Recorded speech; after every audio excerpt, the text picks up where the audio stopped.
Yes. Question number 6 व्याख्या कीजिए। 7 गुणा 11 गुणा 13 प्लस 13, 7 मल्टीप्लाई 11 मल्टीप्लाई 13 प्लस 13 और 7 multiply 6 multiply 5 multiply 4 multiply 3 multiply 2 multiply 1 plus 5 भाज्य संख्या क्यों है?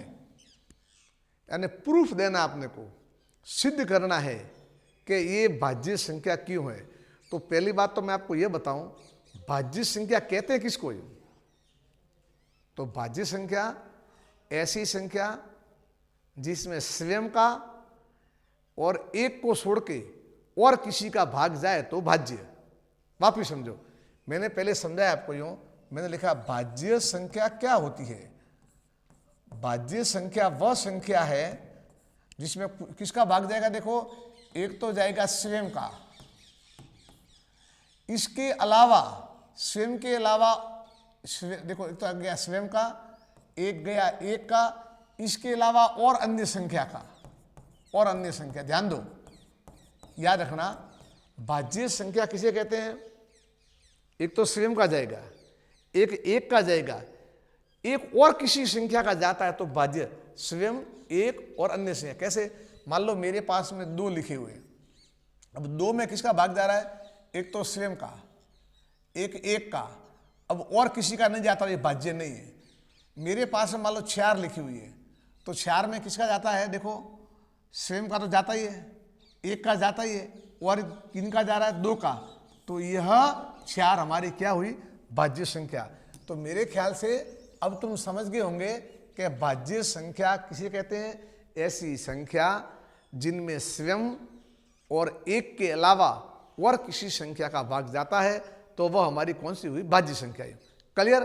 अब अपने को प्रश्न पूछ रहा है, अपने को व्याख्या करो। क्या करनी है व्याख्या आपको? कि ये जो संख्या लिखी हुई है ना बच्चों, कौन सी? देखो, ये जैसे लिखी है 7 मल्टीप्लाई 11 मल्टीप्लाई 13 और प्लस 13। प्रूफ करो, सिद्ध करो, व्याख्या करो कि ये भाज्य संख्या है। अभी व्याख्या करते हैं। एक काम किया हमने, बराबर ये पद 1 कहलाता है, ये दूसरा पद, इन दोनों में कॉमन आया 13। तो यहाँ क्या रहा बताओ? 7 × 11 और प्लस यहाँ क्या रहा हमारा? 1। समझ रहे हो ना? देखो, 13 का भाग इसमें गया, 7 मल्टीप्लाई 11 और प्लस। अब यहाँ आए अपन 13, 11 7 77 प्लस 1 बराबर आया 13 और कोष्ठ में 78, कोष्टक खोला 13 प्लस 78। जब ध्यान दीजिए, इस संख्या को हमने अभाज्य, इनको गुणनखंड के रूप में लिखा, तो है ना, इस पूरी संख्या में 13 का भाग भी जा रहा है और 78 का भाग भी जा रहा है, तो हम कहेंगे अतः यह संख्या भाज्य है। समझ रहे हो? तो लिखेंगे अतः यह संख्या भाज्य है। हो गया क्लियर? आंसर, बस ये उत्तर आ गया है ना। व्याख्या करनी थी। अगर मान लो एक ही आती, जैसे देखो मैं आपको एग्जांपल समझाऊं, मान लो मेरे पास में एक संख्या लिखी हुई है 7 है, तो 7 के टुकड़े तो क्या होंगे? बस 7। तो स्वयं के अलावा और किसी का नहीं, तो ये क्या होगी? भाज्य। लेकिन यहाँ तो देखो 2 टुकड़े बन रहे हैं ना, 13 और 78। आगे देखिए और प्रश्न कीजिए इसको भी। यहाँ देखिए, जैसे ये प्रश्न भी देखो लिख दिया आपने।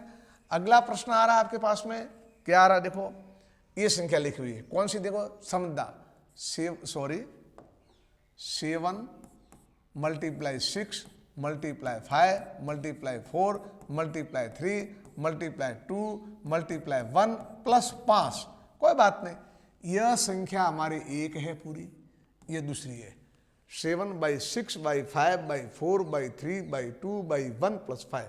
अब हमने इसमें भी क्या कॉमन लिया? देखो पहले बात सुनो, 5 कॉमन आया, तो यहाँ क्या रह गया? 7 × 6 × 4 × 3 × 2 × 1 प्लस 1। देखो मालूम पड़ा है ना, 5 मैंने कॉमन लिया, तो 7 6 5 तो कॉमन आ गए, फिर 4 3 2 1, 5 में 5 का भाग गया 1 बार। अब इसको हल करो आप यूँ। कैसे हल किया? देखो, 7 संग 42 इंटू 4 तिया 12 और 12 दूनी 24। ओके, और प्लस क्या आया? 1। गलती करना मत, 7 संग 42, 4 तिया 12, 12 दूनी 24 प्लस। अब हमने क्या 5 इंटू 42 और किसका गुणा करेंगे अपन 100 का, तो 100 दूनी 48, असल कितने लगी 4, और 48 96 और 4 100, ये आगे हमारे ये 100 आगे ना +1 क्या आया हमारा 5 इंटू 1009। चेक कर लो कि गुणा में गलती नहीं होने से 42 और 100 का 4 दूनी 8, 4 16, 2 दूनी 4, 4 दूनी 8, ये है 8, 4 10, असल की 1008, 1008 आए ना, बिल्कुल सही है। इसको मैं मिटा भी सकता हूँ यहाँ से यूँ। ओके, अब देख लीजिए कितना आया। अब देखो इस संख्या को आपने एकदम सरलीकरण किया तो तुम्हारे पास रिजल्ट क्या आया 5 × 1009। तो टुकड़े हैं ना, 2 टुकड़े हैं, तो यानी इस संख्या में 5 का भाग भी जा रहा है, इस संख्या में 5 का भाग भी जा रहा है, और 1009 का भाग भी जा रहा है। अतः लिखेंगे अतः उक्त संख्या भाज्य है, अतः उक्त संख्या भाज्य है। इस तरह से इन प्रश्न को करना है। आया समझ में? चलिए आगे चलते हैं, लिखते रहो आप यूं।